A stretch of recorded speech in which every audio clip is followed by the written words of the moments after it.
Good day, everybody, and welcome to another episode of Art with Mr. Malik. I'm your host, Mr. Malik. Welcome back.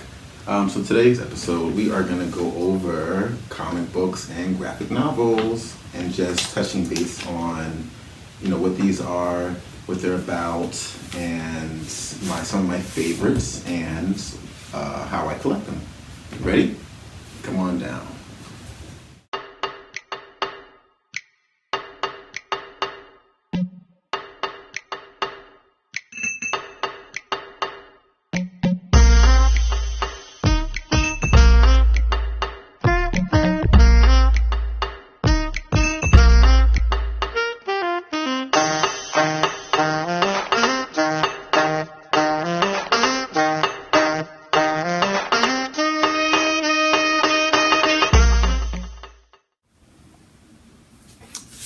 So what I wanted to talk about today is graphic novels and comic books, and put a little bit of what the difference is. I've always had a fascination for comic books and graphic novels since I was a kid, and I always wanted to create my own.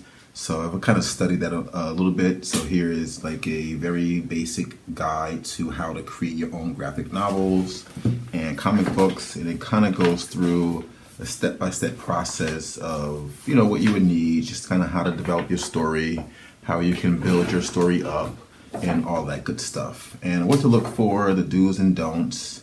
And it's actually pretty cool just to do the research first before you kind of get your story going and go from story, penciling, to inking, to coloring, and all the basics, and then finding a publisher.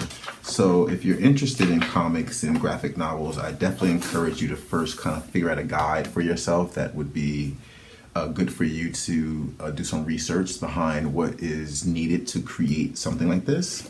And then, of course, there's so many different comic books and graphic novels that I enjoy collecting. I still go to comic book stores and bookstores and look in their different sections. Libraries now also have comic book and graphic novel sections. There are different publishers, there's different artists. There's so many different stories out there that I love to collect and read over. The difference between, so this is a comic book, as you can see, is very thin, stapled, it's a staple binding, right? And then the graphic novel is more of, I'll show you this one, more of a book form where you have perfect bound edges. It's thicker than the actual comic book. And generally what a comic book will do is it'll have a series. So for example, this is the third one in the series, so it'll go up to whatever number they want to go up to. And a graphic novel is generally the combination of the series of comic books. So for example, if I have 10 comic books in this series, then the graphic novel of this would be putting it all into one book and creating this graphic novel. That's what the graphic novel is. It's just a longer book form of a comic book. That's the main difference. And the graphic novel pretty much has the same details inside. You can make it and use the art however way you want. And it tells whatever stories using illustration work and wording and bubbles, as we call them, to create the storyline to illustrate the work. So there's very famous comic books and graphic novels such as this one here, The Death of Wolverine, which is also a very favorite popular character from Marvel Comics.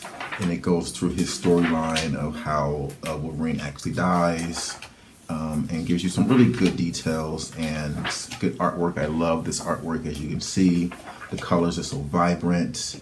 The detailed work of the artwork is so cool. So it all depends on what you're looking for in comic books and graphic novels.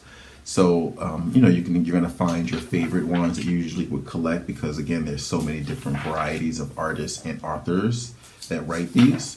So I definitely encourage you to find one that works well for you, that you can kind of get into to see what you would like. One of my favorite ones is also from a movie, which I think was a book prior, but the 300 series, the 300 movie from a couple of years ago. Frank Miller had a graphic novel of the movie as well, and so this is a bigger book, and it kind of goes into the storyline of the 300 soldiers that fell at that time during the storyline, and it really gets into the artwork of it. And I love it because it's such a great artistic way of illustrating a story to get your point across, or just to tell history, or whatever story you want to do. And this is a good way to educate people by using artwork and combining it with history to kind of tell a story without it being so boring, or without it having some type of imagery that can go along with it that people can follow along. So I find that graphic novels and comic books are a great way to touch base with people and to educate them at the same time, using artwork as a way to do that, which makes it so much more friendlier and user-friendly for people to get themselves into. And then I also have the prequel to 300, which is Xerxes, and it tells the story of the emperor king that the 300 soldiers are fighting against. And so this is just, again, a graphic novel story prior to this. But again, I collect these still. I love it for the artwork. I look at the artwork for inspiration for my own stories and for my own illustrations that I like to do as well, and go from there. So I definitely encourage you guys to try some graphic noveling, or let me know what comic books or graphic novels you guys are reading, or maybe some of your favorite characters, right?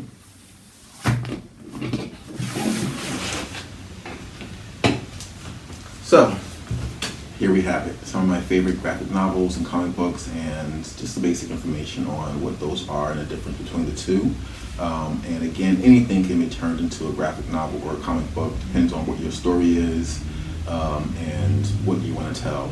So I encourage you guys to try this type of art form. This is a really cool art form that's been around for years now, and it has now come back to being a little bit more popular with the infusion of Marvel movies and DC movies and things like that. So a lot of your favorite comic book characters and superheroes are now on the movie screen, but they originated from graphic novels and comic books like you see here. So I definitely encourage you to do your own deep diving and research to figure out where the origins and some of the storylines behind some of your favorite characters, and see what you can discover. So until then, thanks for stopping by, and I'll see you guys next time on Art with Mr. Malik. Stay tuned.